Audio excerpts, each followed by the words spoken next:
It's Tuesday, and I'm back from the gym. I did another endurance ride because I like it. It's so hard. I went up another level.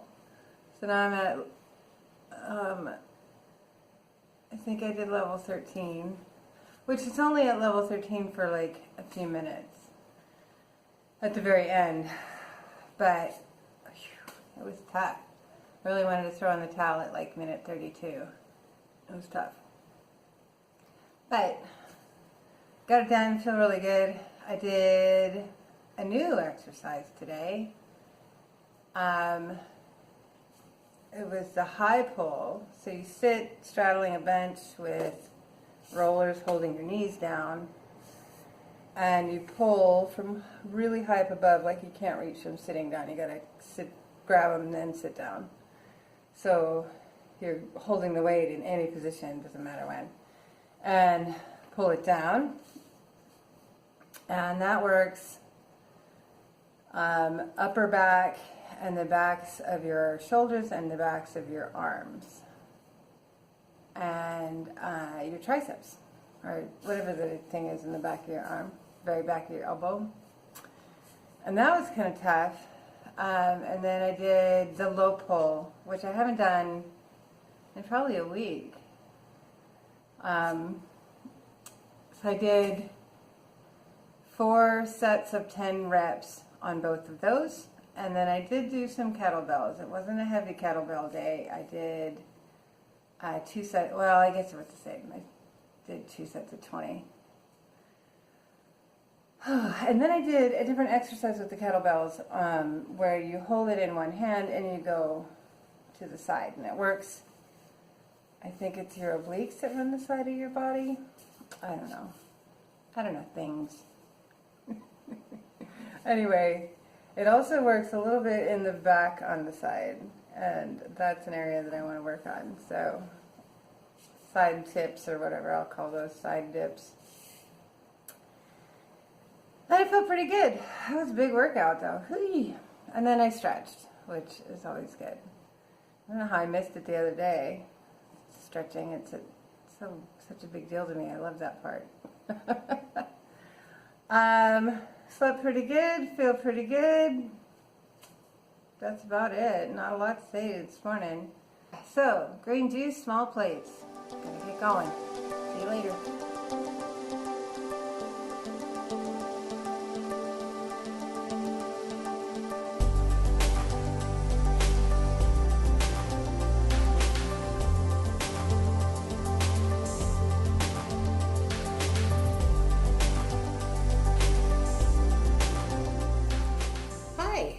It's Tuesday after work, and I'm home. It was a good day. You saw what I had for breakfast. It was 2 hard-boiled eggs, some sautéed Swiss chard with onions, and I think maybe some kind of pepper or something, because it was spicy. That was really good. And some green juice. Around 11:30, I went to get a refill on my water, and I saw that they had a couple of Bosc pears in there, and I love Bosc pears. And they were perfectly ripe. So that's what you saw in the cup, was a sliced Bosc pear. And then for lunch, it was Taco Tuesday. They had shrimp that was cooked in a sauce with peppers. And, that was good. So I put that on. I had 10 shrimp, I counted, on top of some mixed salad greens. And then pico de gallo, guacamole, a little bit of mozzarella, and then a cup of the wellness tea. The wellness tea I had yesterday, I forgot to mention. I had that yesterday as well. And that's a tea like you see a lot of recipes for, which are, the lemon and the cayenne pepper. There's probably honey in there.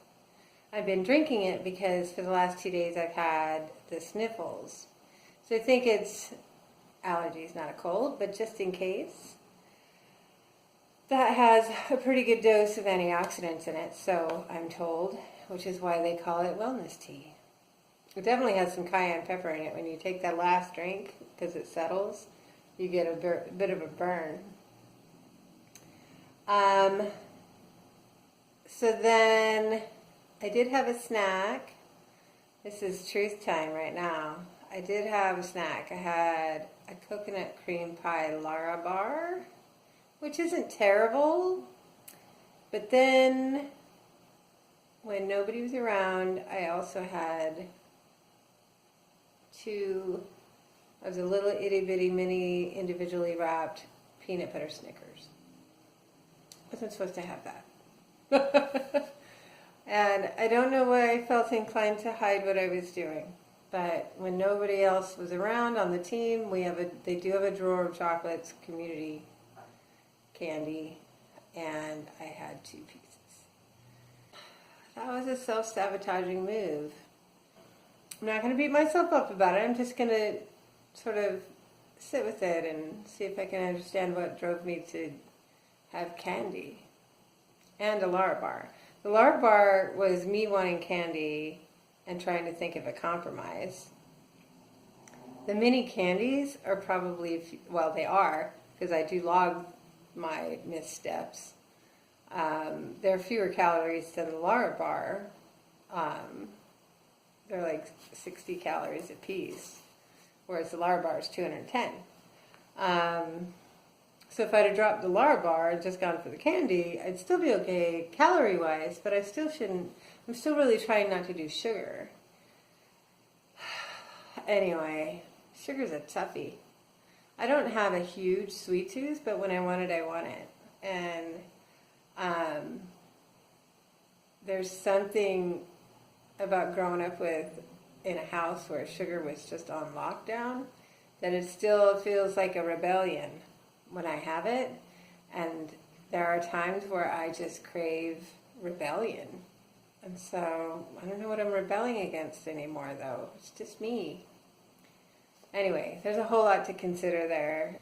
I listened to a couple of podcasts today. I didn't listen to a lot. Interestingly enough, I did listen to one on CBD, which not on purpose. It was just one that followed another that I'd already listened to. And I hadn't considered CBD for pain relief as an option for literally like muscle pain that is easier on your kidneys, because kidney health is definitely a prominent issue in my family, and so I hadn't thought about that. So I might research that further, because I have over the years relied pretty heavily on ibuprofen and have been trying to avoid that of late. So yeah, I might investigate that further. I just only had heard of it as maybe an anxiety reducer or an anti-nausea. I hadn't heard of it as something for pain relief. So that might be something. I've also heard in this podcast that it can do wonders for sleep quality. And so, yeah, so I mean, generally, if I take ibuprofen, I take it at night, because if I'm sore muscles, bad back, whatever, I want to get a good night's sleep so that I can get up in the morning and feel good. And so that's usually when I would take it anyway. If it improves your sleep, then that might tie in perfectly as a replacement for ibuprofen, with less of an impact on kidneys and liver. I am starting to dig into some grief work, which is a little more sensitive on the emotional homework spectrum, just because it won't be very long until it's the topic. Right now, it's a topic, but only in the I don't even know how to say it, only in the preparation for it. It's so hard. And it's not going to get any easier. It's just going to get worse, and then there's the after. And so I am starting to dig into some of that so that I'm not ignoring it. I know it may seem like I'm all happy, smile, smiles most of the time around here. And we all try to be happy with our daily life. But I am starting to dig into some work on grief. And I am happy to say that there's just a million resources. Not even, they're in so many formats. And so, because I like podcasts, that's where I'm starting. And there are a lot of them, both for me as a person who's grieving and also me as a person who's supporting others who are grieving. And so that's encouraging. What I've been listening to so far definitely makes me feel a little less isolated in my position, because I do feel isolated. I'm not in direct contact with this person who's terminal, and I mean, not really, just in writing. And we've had an extremely tumultuous relationship, a really painful relationship for most of our lives. And so how do you do this when you still love this person, but you still are trying to cope and move through it? So I'm not as isolated in my complicated scenario as I like to think I am sometimes when I'm really down. And that's encouraging. So anyway, so I'm digging into that. Pacing myself. I don't have a lot of time, but I don't want to rush through it either, because it's hard. But yeah, so yeah, it was a good day. If you have any feedback about anything I said, I look forward to getting it, as always. And I'll talk to you guys later.